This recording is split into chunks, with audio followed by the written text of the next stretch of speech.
안타깝게도 오늘 역시 암호화폐 시장에 난장판이 이어지고 있는 상황 속에서 인사를 드려보고 있는 크립토 마토입니다. 오늘도 괴상한 소식들이 나오기도 했었는데 일단 나온 정보들 하나하나 차근차근 보도록 하겠습니다. 일단 달러 인덱스 지수 보시면은 횡보를 하고 있는 가운데 미국 증시도 마찬가지로 횡보 및 혼조세를 보여주고 있습니다. 미국 증시들 전반적으로 하락하고 있는 상황 속에서 비트코인 희망을 한번 걸어봤었으나 다시 한번 무너지면서 17,000달러 선을 넘지 못했습니다. 현재는 16,600달러 선에서 거래가 진행이 되고 있는 상황이고 이더리움은 1,200달러 선을 간신히 지켜주고 있습니다.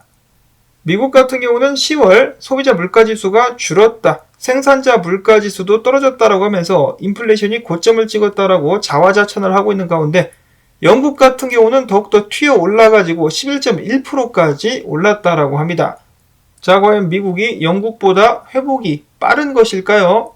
미국 같은 경우는 지난 10월 소매 판매가 8개월 내 가장 큰 폭으로 증가를 보이면서 미국 수십 년 이래 최고 수준의 인플레이션과 경제 전망 악화에도 불구하고 미국의 소매 수요가 폭넓게 유지되고 있다라고 블룸버그에서 이야기를 했다라고 하는데, 자, 이거 좀 말이 안 되죠? 미국 시민들 지금 카드빚이 사상 최대치라고 난리가 났습니다. 빨간 경고등이 켜진 가운데 기업들에서 정리해고를 이어가고 있는 한편 월마트와 마찬가지로 미국에서 굉장히 인기 있는 소매 체인이라고 볼 수 있는 타겟 같은 경우는 지난 2분기에는 전년 대비 90% 수익성 악화, 3분기 같은 경우도 50% 악화되면서 계속해서 경기가 악화되는 한편 시민들의 소비도 계속해서 악화되고 있다는 것을 알 수가 있겠는데요. 뿐만 아니라 타겟 내에서 지금 조직적인 절도 행각이 계속적으로다가 이루어지고 있다라고 합니다. 돈이 없어서 물건을 훔치는 사람들의 숫자가 늘고 있다라는 것인데, 정확한 액수는 제가 기억이 나지 않지만은 캘리포니아 같은 경우는 $1,000 이하의 물건을 절도했을 시에 죄가 안 된다라고 합니다. 그래서 오히려 시민들의 범죄를 부추기고 있는 상황이다. 그리고 이러한 데이터 같은 경우도 사람들이 돈이 많아서 물건을 산 것이 아니라 가격이 오른 상태에서 카드를 긁어가지고 사서 올리는 것이기 때문에 더 이상 신용카드에 의지하기 힘든 수준까지 가게 된다면 자연스럽게 소비가 감소하게 되지 않을까 싶습니다. 소비가 감소하게 되면서 수요가 줄어들면 인플레이션율도 자연스럽게 더욱더 떨어지게 되겠죠. 연준에서는 이것을 노리고 있는 것이다 라고 저는 생각을 해보고 있습니다. 다음으로는 암호화폐 소식들로 넘어갑니다. 미국 하원 금융위원회가 초당적으로다가 내달 FTX 관련된 청문회를 개최할 예정이다라고 밝혔습니다. 이를 위해서 FTX 설립자인 샘 뱅크만 프리드 및 중요 인사들을 소환할 것이다 라고 이야기를 했는데요.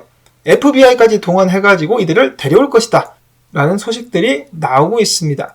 민주당의 맥신 워터스 금융서비스위원장은 FTX 붕괴는 100만 명이 넘는 사용자들에게 엄청난 피해를 안겨줬으며 피해자들의 많은 숫자는 어렵게 번 돈을 FTX 거래소에 투자한 평범한 사람들로 그들의 재산이 불과 몇 초 만에 사라지는 것을 지켜봐야만 했다라고 이야기를 했는데, 과연 샘 뱅크만 프리드는 안전장치 없이 순순히 미국으로 돌아올 것인가, 미국은 샘 뱅크만이를 처벌할 것인가, 여러 가지로 주목이 되고 있는 가운데 디지털 에셋의 공동 창업자인 마이크 알프레드는 이야기하기를, 만약에 샘 뱅크만 프리드가 미국에서 기소가 된다, 그러면은 업계의 비밀, 테더, 비트파이넥스, 바이낸스 관련된 비밀들을 정보 당국에 넘겨버리고 감형을 받으려 할 수가 있다.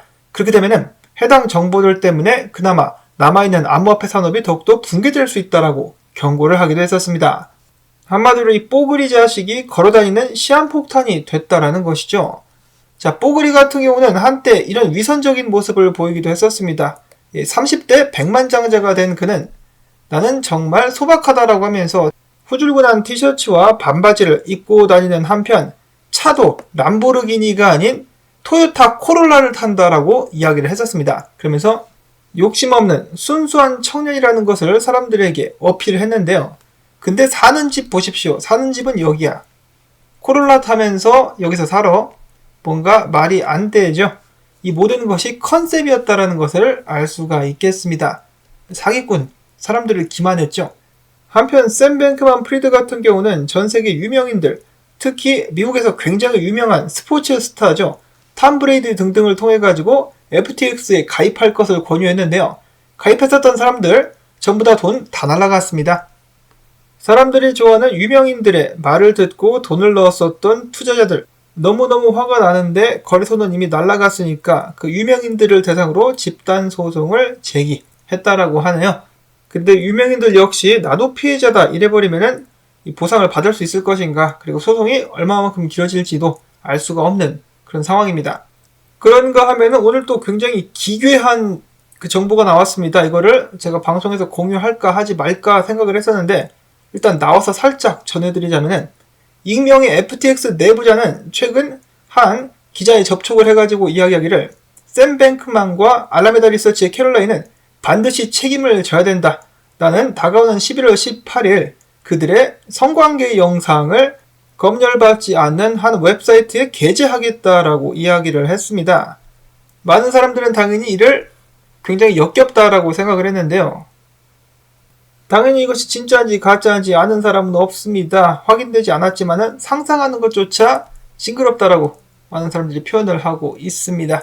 하여간이 완전 개판으로 나가고 있는 암호화폐 시장. 그런데 그 피해는 여전히 누적되고 있습니다. 이번에는 FTX 파산 여파로 암호화폐 장외거래 시장을 담당하는 제네시스 트레이딩이 신규 대출을 중단했다라고 합니다. 그리고 출금도 중단을 한 그런 상황이라고 하는데요. 얘들 역시 파산하는 것 아니냐라는 불안감이 계속해서 퍼져나가고 있습니다. 제네시스 트레이딩의 신임 CEO는 이야기하기를, 그래도 현물 및 파생상품 거래를 위한 장외 거래와 수탁 서비스는 계속 제공할 것이라고 하는데, 이런 회사를 뭘 믿고 돈을 맡깁니까? 거래를 하거나. 제네시스 트레이딩은 베리 실버트가 이끄는 디지털 커런시 그룹의 자회사 중에 한 곳인데요. 이 회사 같은 경우는 뭐 때문에 크게 타격을 일단 받았었느냐? 루나, 이 도건 대표가 쏘아올린 작은 공에 맞아가지고 큰 타격을 받은 상태에서 3에로우즈 캐피탈, 그리고 이번에 FTX까지 연달아 원투 펀치를 맞으면서 크게 휘청이고 있는 상황입니다. 제네시스 트레이딩이 이렇게 흔들려 버리자 연계해서 사업을 하고 있었던 제미니 거래소의 크립토언 역시 출금이 중단돼 버린 상황이라고 하네요. 왜냐하면 얘네들의 크립토언을 제네시스가 담당하고 있었거든요. 그러자 얼마 지나지 않아서 제미니 거래소가 다운되더니 복구가 됐었으나 비트코인 입출금이 금지가 된 그런 상황이라고 합니다. 일파만파로 퍼져나가고 있는 이 파장, 이런 상황 속에서 이상하게도 베리 실버트는 단 하나의 트윗이나 입장조차 내놓지 않고 있어가지고 많은 사람들을 궁금케 하고 있습니다. 만약에 이런 식으로다가 제네시스 트레이딩이 대출 상환이 힘들어진다 그러면 들고 있었던 GBTC 및 이더리움 신탁을 전부 다 매도하게 될 수도 있다라고 하는데요. 그러면은 얘네들이 현물에 또 연동이 되어 있기 때문에 아무리 마이너스 프리미엄이 붙었어도 하방 압력을 가중시킬 수밖에는 없을 것 같습니다. 그러면 이제 그레이스케일까지 흔들리게 되는 그런 구도가 나오게 되는데요. 디지털 커런시로 망할지도 모르겠습니다. 정말 위험한 상황. 부디 그런 일은 꼭 없기를 바라보는데, 다음으로 위해서는 FTX가 인수했었던 거래소죠. 리퀴드 글로벌 역시 이번에 출금에 이어서 입금도 중단돼버린 상황이라고 합니다. 난리가 나고 있습니다. 전 세계적으로. 그나마 다행인 것은 크립토닷컴 같은 경우는 위기를 잘 헤쳐나가면서 출금을 신청한 사람들의 돈을 안정적으로 돌려주고 있다라고 하네요. 다행이다라는 생각이 들고요. 그 다음으로는 FTX에 관련된 또 다른 의혹이 솟아오르고 있다라는 소식입니다. 주식 합성주, 즉 토큰화된 주식 거래를 FTX가 진행을 했었죠. 근데 불법적으로다가 이 FTX가 게임스탑과 테슬라 숏을 치는데 이용되었을 수 있다라는 의혹이 나오고 있다라고 합니다. 이것까지 사실로 드러나게 된다라고 한다면은 FTX가 저지른 불법은 가히 상상할 수 없을 만큼 파장이 커지게 되지 않을까.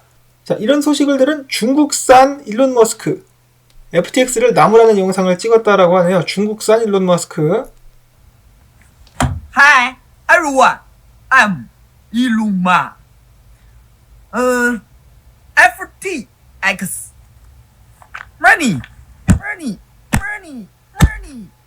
Okay. 어이가 없지만은 그래도 웃자고 한번 올려본 영상이고요. 다음으로는 이런 의견도 있습니다. 메사리 분석가인 쿠알 고넬 씨는 이야기하기를, FTX 대차 대조표를 분석한 결과 모든 자산이 손실된 것은 아니다. 예치자는 40에서 50% 자산을 회수할 가능성이 남아있다. 아직 신랄 같은 희망이 남아있다는 것인데요. 정말로 이렇게 들을 수 있으면 좋겠습니다만은 지금 지난 며칠 동안에 제가 FTX에 투자했다가 손해난 회사들 명단 및 목록들을 정리해서 보여드리고 있는데 얘네들이 먼저 다 뜯어가려고 달려들 것이기 때문에 어떻게 될지는 지켜봐야 될 것 같습니다. 이 절차도 굉장히 복잡하고 오래 걸릴 것 같은데 정말로 간절히 이 피해자분들께 조금이라도 보상이 돌아갈 수 있기를 바라봅니다. 다음으로는 또 재미난 짤이 있어가지고 들고 봤는데 어제 우크라이나 소식을 듣자마자 미국 의회에 330억 달러 요청을 했었던 백악관, 폴란드 땅에 떨어졌었던 미사일은 우크라이나에서 발사된 것으로 지금까지 조사가 되고 있는데요.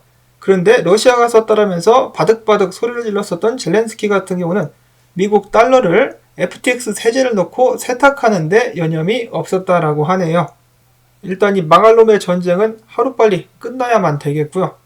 다음으로는 러시아와 쿠바가 비트코인 및 암호화폐로 결제하는 부분을 배제하지 않고 있다라고 타스에서는 보도를 했다라고 합니다. 비트코인 가격이 크게 휘청일지언정 달러는 사용하지 않겠다. 한편 이 러시아와 중국이 주축을 이루는 브릭스 연합에 가입하고자 하는 나라들의 숫자들이 늘어나고 있다고 하는데요. 그들은 그들만의 기축통화를 만들 준비를 착착 해 나가고 있다고 합니다. 달러 및 유로의 수명은 얼마 남지 않은 것 같습니다. 자, 다음으로 비트코인 분석 및 동향 알아보도록 하겠는데요. 비트맥스의 창업자인 알설 헤이즈는 비트코인이 $10,000까지 떨어지게 될 것이라면서 $10,000에 매수할 준비가 되어 있다라고 밝혔었습니다. 그만큼 상황이 좋지 않다라는 것인데 코인텔레그래프는 이야기하기를 지금 현재 FTX 파산 사태가 마운트복스 해킹 당시와 유사하게 흘러가게 된다라면 지금부터 10% 이상 비트코인 가격이 더 떨어질 수도 있겠다라는 경고를 남겼고 그나마 다행인 것은 채굴자들이 그동안에 비트코인을 엄청나게 팔았었는데 그 판매량이 좀 감소했다라고 합니다. 채굴자가 거래소로 보내는 암호화폐 수량이 3분의 2 이상 감소했다라고 크립토코언트가 밝혔는데요. 이 물량을 지금 15,000달러대까지 떨어지면서 소화를 나름 해준 것이 아닌가. 자, 그러나 3위 고래는 계속해서 매입을 하다가 오늘 비트코인 2,000개 출금을 시켰다라고 합니다. 아직 던졌는지 던지지 않았는지는 확인이 되고 있지 않지만은 출금을 했기 때문에 던졌을 가능성이 높지 않을까 혹은 던지려고 준비를 하고 있지 않을까라는 생각을 해봅니다. 자, 한편 미국 증시에 대해서 이야기를 또 하지 않을 수가 없겠는데요. S&P 500 2008년도 때 그때 떡락과 지금 현재 모습이 굉장히 유사하다라고 많은 사람들이 그전부터 이야기를 하고 있었는데 지금 그대로 흘러간다라면 떡락이 시작되기 직전에 반등 여기서 마무리가 되고 공포의 떡락이 지금부터 조만간에 시작되지 않을까라는 두려움이 슬슬 기어 나오고 있습니다. 그와 동시에 S&P 500 차트 보시면은 오늘 상단 추세를 깨고 내려온 그런 모습이 목격이 되고 있는데요. 쭉 내려와서 주봉이 마감되게 된다라면 다시 아래로 흐를 수도 있겠죠. 자, 그 다음으로는 어제 제가 마이클 버리가 숏 포지션을 전부 정리하고 오히려 주식을 매입했다라는 소식 이틀에 걸쳐서 전달을 해드렸었는데요. 어제 마이클 버리가 새로운 트윗을 올려서 이야기하기를 나는 아직도 굉장히 크게 증시가 내려갈 것으로 보고 있다라는 트윗을 남겼습니다. 고마해라, 많이 묵었다, 적당히 해라. 이어서 판테라 캐피탈 같은 경우는 비트코인의 반감기 상승 패턴을 적용해 봤을 때 다가오는 11월 30일 비트코인이 바닥을 찍게 될 것이다. 바닥을 아직 찍지 않았다라는 소리죠. 바닥 찍고 2024년도 초까지 상승 랠리가 시작되다가 반감기 이후 본격적으로 떡상하게 될 것이다 라고 이야기를 했는데 2024년 언제 기다립니까? 인고의 시간. 물론 그 전까지 상승한다라고 하는데 어디까지 상승하게 될 것인지 반대로 생각하면 그때까지 열심히 모아야겠다라는 생각이 들기도 합니다.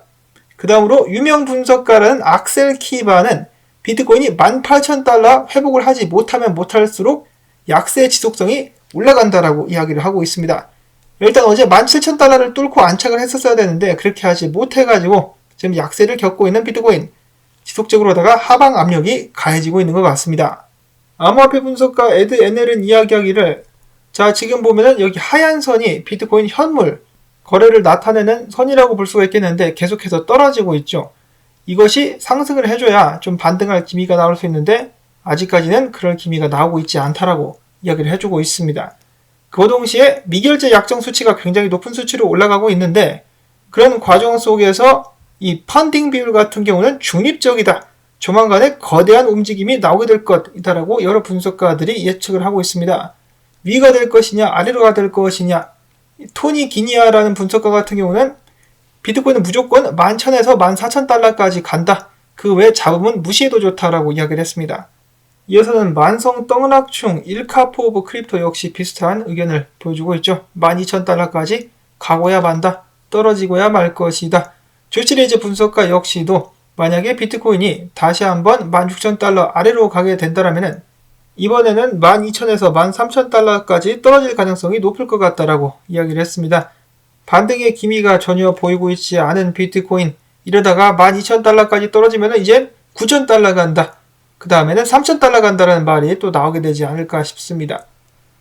크립토 포세이돈 분석가 같은 경우는 떨어지기는 떨어지는데 아니 잠깐 반등 한번 주고 갈 거야 라고 기대를 걸어보고 있기도 한데요. 자, 지금 상황으로서는 비트코인이 전혀 힘을 낼 기미가 보여지고 있지 않습니다. 한편 꽥꽥 오리 분석가 같은 경우는 오늘 트윗을 남겨서 이야기하기를 나는 지금부터 장투를 위한 목적으로 최소 1년 이상 보유할 목적으로 비트코인을 조금씩 사기 시작했다라고 밝혔습니다. 지금부터 찔끔찔끔 사기에 굉장히 좋은 가격대라고 이야기를 하고 있는 것인데요. 그가 이런 식으로 저번에 투자를 진행했을 때 비트코인 가격은 1,000달러였었다라고 합니다. 이번에도 그의 촉이 맞을 것인가? 공포가 만연하고 있는 가운데 용기 있는 자들은 조금씩 매수를 들어가고 있는 모습들 보여주고 있네요. 다음으로는 기타 소식들을 또 한 번씩 보도록 하겠습니다. 도건 대표가 이 테라 UST로 돈을 잃은 분들께 죄송하다라는 사과문을 남겼었다라고 합니다. 그럼에도 불구하고 사기는 아니었었다. 똥을 쌌지만은 설사는 아니다라고 이야기를 하면서 UST는 내 인생을 건 작업이었다. UST가 성장하는 과정 가운데 잠재적인 위험을 제대로 보지 못했었다라고 이야기를 했습니다. 자, 근데 이 사건이 터지고 나서 FTX 사건이 터지고 나서 도건뿐만 아니라 3에로우즈 창업자들 둘도 최근에 활동을 활발하게 하면서 자신들의 잘못을 용서받기 위해서 혹은 나쁜 식으로 보자면은 세탁하기 위해서 분주하게 움직이고 있었다라는 것입니다. 과연 투자자들은 그들을 용서할 수 있을까? 자, 그 다음으로는 국내 소식들 몇 가지 살펴보도록 하겠는데요. 코인 담보대출을 받아서 몸집 불리기 한 FTX 사업 모델 한국에도 있다. 어떤 회사입니까? 델리오라고 합니다. 이 델리오가 특히 또 지금 파산이 거론되고 있는 블록파이에서 6억 달러 상당의 암호화폐를 공급받는다는 계약을 체결하기도 했었기 때문에 델리오 사용자들은 조심해야 된다라는 기사라고 볼 수가 있겠습니다. 그런데 지금 이 델리오뿐만 아니라 전체 암호화폐 시장이 특히 암호화폐 거래소가 위험하다라고 하면서 자기의 개인 지갑에 암호화폐를 보관해야 된다라는 움직임은 꾸준히 늘고 있는 상황입니다. 한편 코빗 같은 경우는 선제 대응을 하겠다라고 하면서 그들이 보유한 암호화폐 내역을 공개하기도 했었다라고 합니다. 이런 선택은 나쁜 선택은 아니죠. 거래소 이용자들에게 안심을 가져다 주기 위해서 노력하는 모습, 나쁜 선택은 아니다. 그 다음으로는 저스틴 선이 트론 기반의 크로스체인 브릿지인 저스트 크립토를 출시했다는 소식이 나왔었습니다.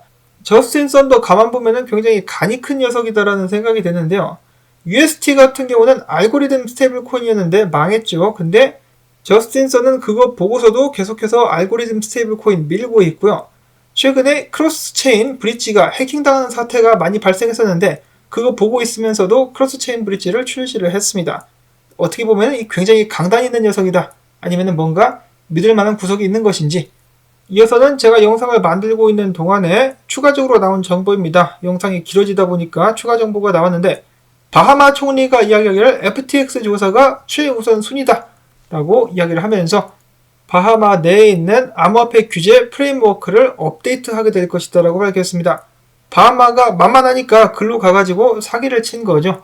만만한 바하마 정리가 필요하다. 그리고 미국 쪽에서 이뤄지게 될 FTX 관련 청문회에서 바이낸스의 고의성이 주요 현안으로 다뤄지게 될 것이다 라고 미국 하원 의원인 패트릭 맥켄리가 이야기를 했다라고 합니다. 자, 근데 이것도 살짝 좀 또 의심이 가게 만드는 부분이 주요 의제는 샘 뱅크마니가 어떤 식으로다가 고객 자금들을 횡령했는지가 주요 의제가 되어야 되는데 바이낸스가 고의적으로 FTX를 파산시켰다.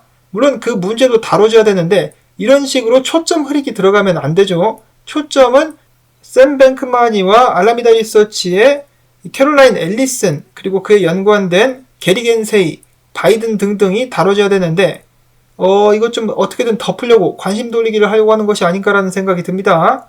여기에 또 대중들이 속으면 안 되는데 누가 좀 나서가지고 사태를 도와줄 수 있기를 바라보면서 오늘 영상도 엄청나게 길어졌습니다. 길게 만들려고 해서 만드는 것이 아닌데 부디 여러분들께 도움되셨기를 바라면서 토마토밭 도와주기 광고 영상 한 편만이라도 마지막까지 봐주기, 좋아요 및 댓글 오늘도 부탁을 드립니다. 자, 그럼 저는 다음에 또 새로운 소식을 가지고 인사를 드리도록 할게요. 안녕히 계십시오.